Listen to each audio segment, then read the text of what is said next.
unprecedented and dramatic erosion of the legitimacy of the courts. Recruiting social media influencers to help. Justice Clarence Thomas, you want him to be impeached. That was racially motivated. AOC attacks Black Supreme Court Justice. Also, the Tennessee Three get a visit from Kamala Harris and get to talk to Joe Biden. No word on whether or not the president or vice president will talk to the actual heroes of the national shooting. John Kirby on Afghanistan. More from the Tennessee courthouse that was happened a couple years ago. Kind of interesting. All that and more coming up on this episode of Daily Caller Live. My name is Jobob. Thanks so much for tuning in. Daily Caller Live starts right now. 2, 1. Here we go! That might be the only brown guy on earth named Jobob. That is actually their name, Jobob. Live from the dingy bunker, completely cut off to the outside world, except for you fine folks. My name is Jobob. This is Daily Caller Live. Thanks so much for tuning in on today. Is Monday, April 10th, the year of our Lord 2023. Hope you had a great Easter weekend. Hope you got to do some fun stuff with the family. We were late today. We had big technical difficulties this morning, but we were able to figure it out, and we're here on a fantastic Monday morning where I feel like there's a lot of stuff to get to, so I'm just going to jump right into it very, very quickly. Really quick, we won't spend a ton of time on this because there's not a ton to talk about other than, holy cow, rolling your eyes at the audacity of one John Kirby, who is now a spokesperson for the White House, used to be over at the Pentagon. He's talking about the Afghanistan stuff that happened last week. I believe he and Biden himself think that the news, this report that came out of the United States federal government saying that the Afghanistan pullout was a debacle. Kirby went on the press briefing room stump and decided to say some things that were ridiculous. Watch this and we will discuss on the other side. This is from last week, I believe right before, this is like Friday morning, right before a holiday weekend. Watch this. Get planes coming in and getting them loaded, have medical screening, have security vetting, have diplomatic presence on the ground to make sure that we're putting the right people on planes, but also defend that airport from external threats. That's pretty remarkable. And so for all this talk of chaos, I just didn't see it, not from my perch. Yeah, that's the big thing that's making the headlines. He's saying, oh, chaos. I didn't say any chaos. What are you talking about? Chaos with the Afghanistan withdrawal. No really need to go into that all that much further. We all saw the absolute chaos, especially on the ground there in Kabul. Yeah, big problem. He went on to say a couple other things. I want you to watch this and kind of just see if I'm curious in the comment section. Do you think the Biden administration will pay any sort of political price for this, or because they released this all on a holiday weekend, everyone will forget about it, except for us today because we're late to it. Because I think I went on a rant about something else on Friday. Anyways, watch this and we will discuss on the other side. John Kirby talking about Afghanistan being totally fine, no chaos whatsoever. Check it out. In looking through this, it doesn't seem to address the $7 billion in military hardware and technology that was left in Afghanistan for the Taliban. You know, the president took office in January. The withdrawal happened in August. Does the president take responsibility for leaving all or some of that? You know who was responsible for that equipment? The Afghans. Because you know why? It was their equipment. First of all, I don't believe the number's accurate, but let's put the number aside, the $7 billion. There was very little, and I mean very little, U.S.-owned equipment or U.S.-operated equipment that we left when we left Afghanistan. I'm talking like some forklifts at the airport and some ladder vehicles, some fire trucks that we were using at the airport. But and the helicopters that we left there, all disabled, so the Taliban couldn't get them flying again. All right, that's pretty much it. He continues to go on and say, well, no, it's the Afghanistan's problem, the Afghans' problem. It's their equipment. Okay, who gave them the equipment? Who's responsible for the equipment that they now have? It is us, the U.S. taxpayer. So to say, well, it's their Afghans, it's their problem. They have to deal with it. It's their equipment. Okay, dude, I guess if you want to talk in technicalities, but at the same time, hey, maybe we should not have left that there. Even if you don't want to say that you don't want to lose all that sort of stuff, let's just say hypothetically, we didn't care about the price of it. Okay, all the helicopters are disabled. Like, Okay, well, I'm sure they can back engineer a bunch of stuff for people we don't like, and the Russians can go take those military helicopters and learn stuff about it that they didn't know before. So there's that. I don't want to continue on with that. That's pretty much that. I do want to get to this. This is possibly petty, but in this world, okay, so in the world of politics and internet politics and social media followings and all of that sort of crap that exists constantly in the media, I think this whole Justin Jones story is kind of funny. He is the more well-known, I guess, Tennessee 3, one of the legislators that got kicked out of the Tennessee State House because he was acting like a buffoon, decided to get a megaphone and take over the well in the common area of the house, or the floor of the Tennessee House. He was expelled. The older, bigger lady that you've probably seen on the news calling it all racism was kind of just standing there. That really just makes sense. Doesn't matter what color your skin is. But a lot of the race baiters out there are on top of it. Now, one of the things that I think a lot of people have pointed out with this is that all of it is being politically activated. It is all political. Nobody actually cares about anything other than the politics and then hopefully absorbing more power.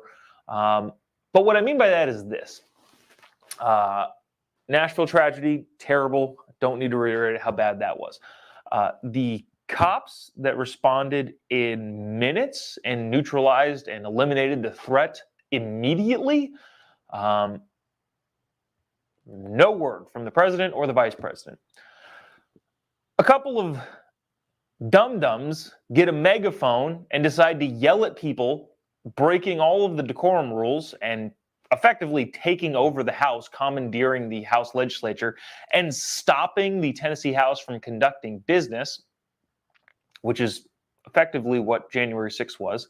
And I'm not going to compare the two necessarily, other than the fact that, hey, if you're making a big deal about people stopping the House of Representatives federally from doing their job, don't you think doing that on the state level is somewhat of the same thing? And also, the fact that there were actual legislators doing it make it a little bit worse. Anyways, all that being said is Joe Biden had a video conference with the Tennessee 3, the affectionate name being used by a bunch of the media. Kamala Harris went to Tennessee to visit them. They didn't go visit the families of the kids and the teachers at the school. They didn't go visit the cops. They didn't talk to the cops, none of that. It was entirely politically motivated because three dum-dums decided to take over the Tennessee House floor. That was important. That needed a visit. Which brings us to this whole thing of like, what constitutes a visit for a politician?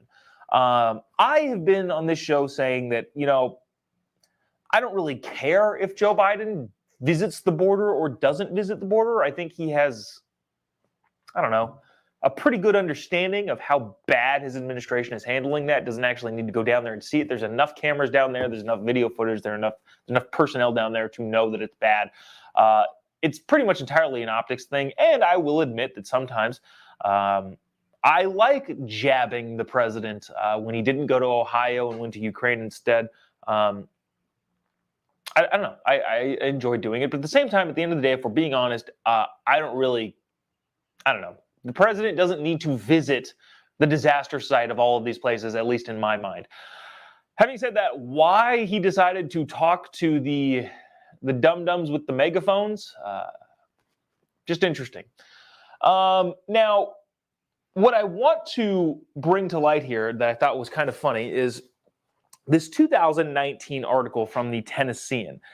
So this dude that's screaming for some reason being handcuffed as if he's in terrible pain is Justin Jones, the representative that was expelled from the House of Representatives about 4 years ago.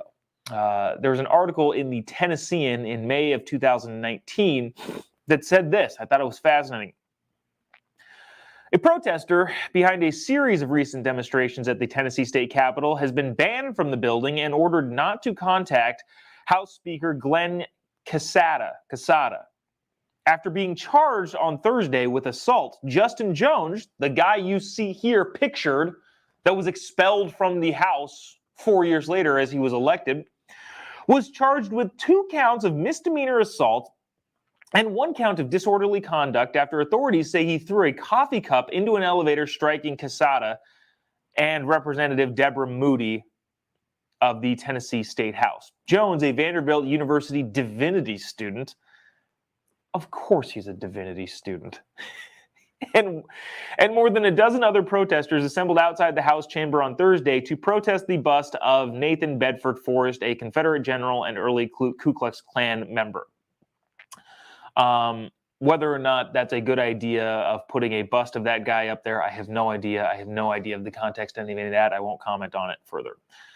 According to the arrest documents, Jones attempted to push his way past uniformed state troopers and as he approached the elevator while yelling, Casada, I'm not sure who the guy's name pronounces, is a racist. Jones is then accused of throwing a paper-to-go cup filled with an unknown liquid, maybe hot coffee, into the elevator. The liquid splashed onto Casada and Moody, and no injuries were reported in the arrest documents. Bottom line here is this guy that's being lauded as a hero, dum-dum that took over my... So this is... Tangent. The dude was in a position to actually possibly enact some sort of change. Just so you know, the protesters that are yelling and screaming outside don't actually have legislative power. This guy had legislative power and decided instead he would trade that for Instagram followers. I talked about this before. I took a screenshot of this guy's Instagram account right when this happened. He had like 30,000 followers, which I would imagine was way up from what he was.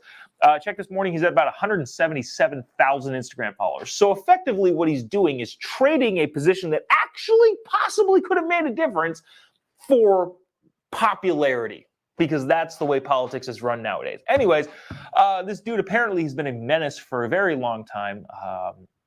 Quote-unquote protesting, but arrested for assault within the Capitol, and then got booted and decided he was going to be famous as opposed to actually enact legislative change. This is him on CNN No, this is actually Meet the Press. This is what, so, okay, all of that being said, this dude has a criminal past and also took over the House in Tennessee with a megaphone, and one of the Indian representatives was like, I think he's Republican, but one of the Indian representatives said on the floor during this guy's expulsion hearing, hey, the only time I've ever felt any sort of racial prejudice is when this dum-dum, I'm censoring myself here, this dum-dum Justin Jones called me brown face. So the assaultive criminal racist is being lauded as just an important figure, and this is how he describes his actions. Watch this. Jones, let me start with you. I know you met with Vice President Harris, you met with President Biden. What was their message to you, and what did you hear from them? Well, thank you so much for having us on today. I think the most resounding message we're hearing from the White House and across the world and people across this nation is that this attack on democracy will not go on unchallenged, that the Tennessee House Republicans' attempt to crucify democracy has instead resurrected a movement led by young people to restore our democracy, to build a multiracial coalition. We are in the midst of a third reconstruction here, beginning here in Nashville. And I think what, the message is that we will continue to resist, that this is not the end of that their decision to expel us is not the ultimate authority, but that the people will hold them accountable both at the county level and in the special election and going forward. Yeah. Okay. So there's that. This dude talking about his whole thing. Dang it. Where the heck did it go? Here we go. Yeah. Okay. So he's calling it, we need more racial diversity. Who cares, dude? I literally don't care how much pigment you have in your skin, how much you want to sound like a black preacher. You heard a little bit there, but there's several other interview clips where he's talking in that very spoken word, Atlanta mega church pastor style. It is kind of funny, but he doesn't really go full out. He just kind of goes halfway there. Anyways, all that being said, this guy's saying, well, they're trying to take down democracy. Okay, dude, you effectively took down democracy. If you want to talk in those terms, this guy walked into stopped democracy and legislative democracy in action, and then has the audacity to blame other people for saying they're taking away democracy. Obviously extraordinarily unlikely, but I did message this guy on Instagram several times saying, hey, do you want to come on the show? Hey, do you want to come on the show? Hey, do you want to come on the show? And if he decides to message me back or, I don't know, hit me up somehow, I would love to have him. Love to have a discussion. Anyways, here now we talk about the race component, even further than this guy. The other dude that got kicked out was Justin. They're both named Justin. Watch him talk about the whole racial component. This is funny. Check it out. Protests, and that's what led us to the well. Representative Pearson, when you look at the maps, right, and you see this, there definitely, you can see there's an attempt to limit the political power of Nashville and Memphis, particularly in African-American communities. Is there any recourse that you have here? I mean, this feels like a very aggressive gerrymander that was beyond just protecting incumbents. Yes, what we are seeing is the intentional political dilution of votes of people who are more progressive, of communities that are filled with African Americans and people of color. And that is an intentional and systematic effort of people in the majority party to retain as much power as they can in order to be able to dictate and control what it is that their majority black populations and progressive populations do. In fact, the speaker, Cameron Sexton, called himself at one point an overseer. This is the type of legislature and people in positions of power, in addition to Governor Bill Lee, who we are dealing with. And so when we realize what is going on in the South, which is you have politicians choosing who will vote for them rather than the people who are supposed to be choosing their elected officials, these are the situations that we get in. And in the South in particular, we need to pay attention to what's happening with state legislatures. This is a battleground because if it's gun violence, if it's abortion, if it's education, if it's healthcare, the South is continuing to lag behind and the people in positions of power are hurting us. Yeah, there's a dramatic political lines here that have been drawn that we're going to. That was very much like Ricky Bobby. I'm not sure what I need to do with my hands here. I don't really know what's going on. But outside of that, that was Chuck Todd. Chuck Todd on Meet the Press decided that he was going to weigh in talking about gerrymandering. I love this conversation. I love the whole conversation around, well, this area is set in a way that would vote for this direction. Oh, well, they're disallowing the minority communities to right to vote. First of all, no, that's not happening. And two, the whole idea that more conservative states split up the bigger populated areas based on the demographic in order to retain power. Okay, fine. Let's have that discussion. I was on an airplane a couple days ago. I feel like this is the second day in a row I'm telling an airplane story.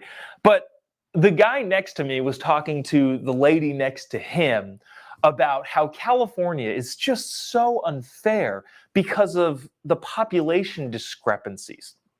Well, California, he says, first of all, clearly this guy didn't understand how the House and the Senate worked. He said, well, did you know that Rhode Island and so-and-so and so-and-so have he's talking about 3 different states. I forget what they were. It's like, then they make up less than 3 million people, and they together have 6 senators, while California has 40 million people and has 2 senators. Like, okay, that's how the Senate works.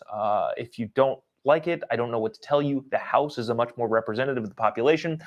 But also, having said that, and getting back to the Chuck Todd gerrymandering nonsense, anytime people bring this up, like, oh, well, the way that this district is divided is for Republicans maintaining power. And Washington, D.C. should be a state because then we would get 2 Democratic senators. And same thing with Puerto Rico. Nobody ever talks about, okay, well, why don't you make American Samoa a state? Why don't you make Guam a state? 2 pretty heavily Republican areas. And then on top of that, if you want to talk about districting and setting all that stuff up, this doofus on the airplane talking about California, oh, okay, well, or California, we only get 2 senators. Okay, I'm fine with that. Let's separate California into 3 different states. Let's go the state of Jefferson and up, if you're not familiar with California, the state of Jefferson is like Northern California, which is the most red area probably in the country. State of Jefferson, they get 2 senators. How about that, Mr. Dude on the airplane? Okay, and then San Bernardino, Riverside County, San Diego County, Orange County, all of that Southern California, let's make that a state too. Therefore, 4 more senators for California. We'll split up. This is my proposal. Let's split up California into 3 different states, and therefore those 3 states will get 6 senators as a whole. And the state that contains the San Francisco area down to Los Angeles County, they'll get their own senator, or their own 2 senators. And then the very conservative San Bernardino, San Diego, Orange County, and Riverside County on down, they get their own 2 senators. How about we split it up like that? Oh, and then the Jefferson people, they get their own 2 senators. You want to talk about gerrymandering and power consolidation? Yeah, everybody does it. I'm not necessarily saying it's a good thing that Republicans do it in different states, but you want to talk about that big discrepancy. Democrats have a huge advantage, especially when it comes to population centers. Look at New York. The state of New York is pretty dang red geographically. You want to split that up, Dems, so that you give upstate New York their own 2 red senators? Is anybody willing to talk about any of this sort of stuff in a serious tone? Yet Chuck Todd has these people on, has the 2 expelled dudes on, saying, well, they're trying to gerrymander. Yeah, dude, guess what? Happens on all sides, and I would say more harshly in blue states.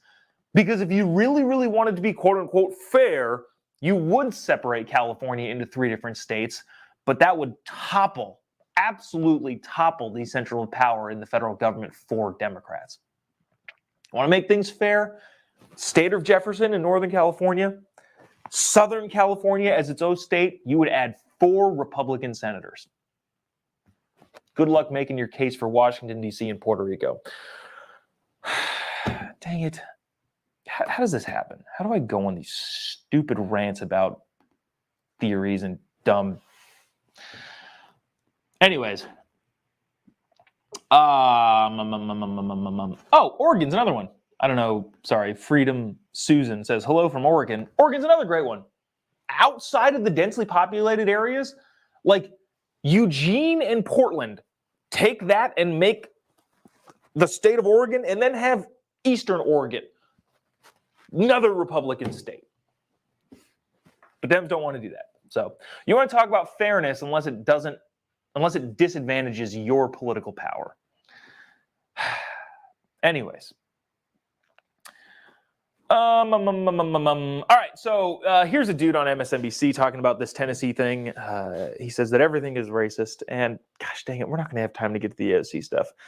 All right, watch this, and we'll discuss on the other side. Check it out. And when you have abuses of power like you saw in Tennessee with Speaker Sexton, which, look, anyone with 4 neurons to rub together understood that was racially motivated. It was a signal, a dog whistle in the most grotesque way.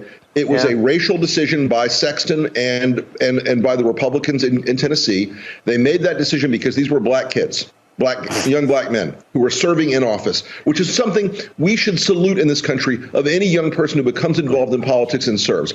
They made a very racially charged decision. They did it deliberately. They did it to troll people. They did it to, quote, own the libs. And they're going to pay a grotesque and terrible price for what they did. I don't know. I don't know who this guy is. I would probably, looking at through this through the lens of race and looking at everything through the lens of race, I think makes you a racist. I think by definition that means you're a racist. But yeah, I don't know who this guy is. But the whole idea of, well, it's because they're black. All right, sure. I hope America doesn't buy that. I hope that the media would have some sense of responsibility to show the population, yeah, no, here's why this makes sense. Here's why they got booted. Here's why the other white lady didn't get booted. She kind of just stood there, didn't grab the microphone, and she made the case She made that argument in her own hearing to get booted. She survived by 1 vote. So, yeah, I don't know. I feel like the more you focus in on race, the more of a obvious and glaring determinant factor is that you, in fact, are racist. Going back to the old one, Ryan brings up a good point. Half of Oregon is trying to join Idaho right now. Yeah. Like I'm saying, look, you want to talk about gerrymandering and geographic reconstruction of the various voting blocks? If anybody's doing a good job at keeping power by denying other people from doing their own thing, it's Democrats in blue states. That's just the reality of it. Like, you want to talk about making D.C. a state with 700,000 people, even though it would be blatantly against the Constitution, and adding 2 Democrat senators? Okay, fine. Why don't you segment off 10 million Californians into their own state and watch what happens when you have 2 Republican senators, or the island of Guam, or American Samoa? Anyways, there's some people encouraging the rants, which is fun, but all right, I want to get to this before we hop off here. This is interesting. We're not going to end up getting into any of the AOC stuff, but tomorrow we'll talk about AOC attacks Black Supreme Court justice. And I only say it like that because all of the race baiters that would continue to use that language, if it were, I don't know, if the roles were reversed, if there was Ketanji Brown Jackson, if there was a Republican saying she should be impeached, it would be Republican senator attacks, Republican House member attacks Black female Supreme Court justice. No, it doesn't. Okay, stupid. All right, so this is an interesting thing, and this is kind of be somewhat politically advantageous, but also kind of dangerous. The Biden administration is organizing a quote-unquote social media army. It's a political move. They're trying to do a political thing, and honestly, it's probably a good idea, and that's why I think a lot of the conservative outlets out there, Turning Point USA, for example, needs to, or is doing the job of doing the same thing on the other side. Maybe I'll talk about this more tomorrow. But the bottom line is they're couching this whole idea of a political social media thing under the guise of stopping fentanyl outbreaks. Watch this. I don't know how long we're going to play it. It's a pretty long clip, but we'll talk about on the other side how they're making this political move a quote-unquote health issue. Check it out. Synthetic opioids like fentanyl were linked to more than 70,000 overdose deaths in the U.S. in 2021 alone. Responding to that, the Biden administration is launching a new campaign now, recruiting social media influencers to help. I spoke exclusively with the nation's drug czar. It's a life-saving effort. What's up, guys? Clifford here. The Biden administration partnering with social media influencers to reach young people where they are on Instagram. And while I like to joke around on my platforms, I highly encourage you guys to take this seriously. Clifford Taylor is a former college football player at the University of Florida. Sammy Brielle is a student at UCLA. I've unfortunately had college-aged friends who have been impacted by deaths. Fentanyl-related deaths in young people spiked nearly 200% from 2019 to 2021. Some of that increase because counterfeit pills contain fentanyl. This is actually way longer than I thought it was. Bottom line here is the fentanyl crisis is a huge actual problem. And the Biden administration is saying, well, we're going to get social media influencers to influence their friends to not use fentanyl. No, what they're doing is they're building relationships with social media people, with teens and young social media quote-unquote activists in order to further advance their political agenda. And they're guising it, or they're couching it under the guise of, well, this is a social media attempt to stop the fentanyl outbreak, which, again, I think they should be doing to an extent. But eventually, this quote-unquote social media army is going to be used to push a bunch of the political crap out of the White House. And taxpayers are probably going to pay for this particular initiative. And nobody's going to get questioned over it, even though it's probably pretty blatant corruption, and nobody's going to go to jail, and nobody's going to get indicted for anything like that, because that's not what happens if you have a D next to your name when you're running for office. Anyways, I got to jump off here. We are running way over because we had this big technical glitch earlier this morning. So Appreciate you sticking around, tuning in. I promise I will get to the AOC stuff tomorrow with Clarence Thomas. And also, AOC calls for Joe Biden ignoring laws, which is an interesting kind of thing. What's the oath that they have to take? Protect and defend the Constitution of the United States. But AOC is calling to ignore that. I don't know. Interesting. Maybe she herself should get impeached. Wow. I wonder if that would be fun. And also, Gavin Newsom sat down with Jen Psaki on MSNBC over the weekend. And I feel like there's some fun stuff there. So thanks so much for tuning in. Appreciate you doing so. If you haven't already, give me a follow on any of your social media platforms. Just type in JOBOB. You'll be able to find me pretty much anywhere, especially on the Instagrams machines. Let's see. You can also follow on the jobobshow.com. Just pre-warning you, we'll be off starting Thursday through next Friday. Wife and I are going to London, doing a little vacation, but we'll be here tomorrow and Wednesday. Until then, till tomorrow, have a great day. We'll see you then. God bless America.